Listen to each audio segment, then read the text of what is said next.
jawaban. Modul 3 PIOK. Materi kesehatan dalam pembelajaran PIOK pada dasarnya merupakan usaha yang dilakukan untuk menanam pola hidup sehat dan meningkatkan kesadaran untuk berperilaku hidup sehat. Faktor utama terjadinya pergaulan bebas karena lingkungan masyarakat modern adalah kurang kesadaran diri terhadap dampak pergaulan bebas. Dampak pergaulan seks bebas menyebabkan kemungkinan terserang penyakit menular.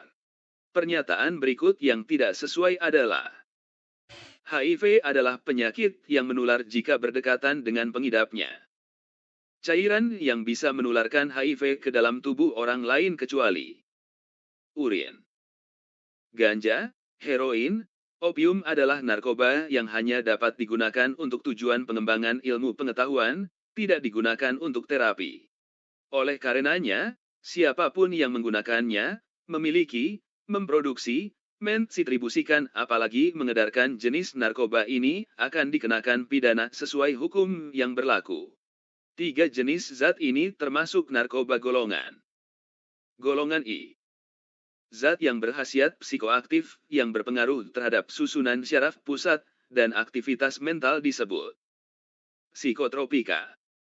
Makanan atau minuman yang sehat tidak memiliki ciri seperti berikut. Minuman berwarna dan berbau. Karbohidrat selain sebagai sumber tenaga juga berfungsi untuk mempertahankan suhu tubuh. Zat pembangun dan juga sebagai zat pengatur dalam tubuh merupakan fungsi dari air. Prinsip dan tujuan dari pertolongan pertama pada kecelakaan, kecuali memberikan pertolongan dan pengobatan yang sempurna. Cabang ilmu anatomi yang mempelajari tentang sendi. Artrologi. Otot yang dilatih secara terus-menerus akan membesar. Peristiwa tersebut dinamakan hipertrofi. Kemampuan otot untuk memanjang dari ukuran semula dinamakan ekstensibilitas. Sendi yang ada pada hubungan antar tulang aksis dan tulang atlas yang membuat kepala dapat menggeleng dan berputar yaitu sendi putar. Produk akhir dari glikolisis anaerob. Laktat. Sumber energi diperlukan untuk memasok energi bagi otot rangka dalam keadaan anaerob. Glikogen. Manakah di antara pernyataan ini menurut saudara yang benar?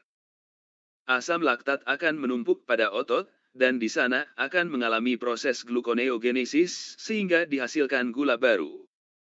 Pada saat otot berkontraksi akan terjadi perubahan kimia yaitu ATP menjadi ADP asam fosfat energi. Untuk berkontraksi, otot membutuhkan ATP dan asam fosfat. Salah satu olahraga yang tidak memberikan pengaruh yang signifikan terhadap peningkatan massa tulang adalah renang. Apabila seseorang membengkokkan tangannya, fleksi, maka mekanisme kerja yang terjadi adalah antagonis yakni otot biceps berkontraksi, triceps relaksasi. Ketika olahraga bela diri baru dimulai maka kedua atlet yang melakukan pertandingan belum melakukan suatu gerakan apapun. Ketika wasit mulai menentukan atlet mana yang boleh bergerak untuk menyerang atlet lain. Atlet 2 akan diam karena belum mendapatkan penyerangan dari atlet I, barulah atlet 2 akan bergerak ketika ia mendapatkan sebuah gaya dari atlet I. Kondisi tersebut termasuk dalam hukum Newton. I. Persendian yang terdapat pada siku adalah sendi peluru. Contoh pasangan gaya aksi-reaksi adalah kecuali pada saat kamu naik sepeda, atau naik sepatu roda ketika menuju jalan yang menurun, maka sepatu roda kamu akan bertambah kecepatannya. Artinya gerak kamu yang memakai sepatu roda mengalami penambahan kecepatan. Berapakah sudut yang seharusnya pada saat melakukan passing bawah bola voli? 450. Apakah yang akan terjadi jika pitcher dalam permainan bola softball tidak melakukan gerakan rotasi pada sendi peluru? Semua salah. Di dalam gerakan tolak peluru, harus memadukan dua gerakan sekaligus agar menghasilkan gerakan yang harmonis. Gerakan apakah yang diperlukan? Gerak lurus dan berputar. Perenang mengalami gaya apung gaya ke atas pada saat berenang. Hal ini sesuai dengan hukum Archimedes. Dalam permainan bulu tangkis, kesalahan servis forehand yang sering terjadi adalah penerima servis bergerak sebelum kok servis dipukul. Tahapan-tahapan dalam menganalisis biomekanika kualitatif adalah sebagai berikut. Deskripsi, observasi, evaluasi, instruksi. Memiliki tingkah laku terbuka, jujur, bertanggung jawab dalam bekerja merupakan gambaran ciri-ciri pribadi yang sehat secara mental. Keadaan yang seimbang antara pikiran dan perasaan, tidak mudah mengeluh, tenang merupakan gambaran ciri-ciri pribadi yang sehat secara emosi. Seseorang yang aktif dengan penuh rasa persaudaraan, ikhlas tanpa pamrih dalam aktivitas di masyarakat merupakan gambaran ciri-ciri pribadi yang sehat secara sosial. Semangat, pantang mundur dan teguh pada pendirian merupakan gambaran ciri-ciri pribadi yang sehat secara spiritual. Infeksi karena jasad renik seperti bakteri atau virus mengakibatkan timbulnya penyakit yang datangnya tergolong dari faktor eksternal. Gangguan yang mengakibatkan keseimbangan fungsi tubuh rusak dikarenakan hormon bawaan diri merupakan penyakit yang datangnya dari faktor internal. Narkoba yang mengakibatkan kerja jantung dan otak lebih cepat dari biasanya, sehingga pengguna lebih bertenaga dan cenderung merasa senang dan gembira merupakan sensasi dampak penggunaan narkoba pada kelompok stimulan. Pengguna narkoba cenderung bersifat pasif, kecanduan, ingin menggunakan narkoba kembali merupakan sensasi dampak penggunaan narkoba pada kelompok adiktif. Penekanan pada sistem saraf pusat dan mengurangi aktivitas fungsional tubuh sehingga pengguna narkoba merasa tenang, tertidur bahkan tidak sadarkan diri merupakan sensasi dampak penggunaan narkoba pada kelompok depresan. Memberi penyuluhan, pendidikan tentang pengetahuan narkoba serta bahaya yang diakibatkannya, adalah cara untuk menanggulangi penyalahgunaan narkoba yang tergolong kepada pencegahan primer.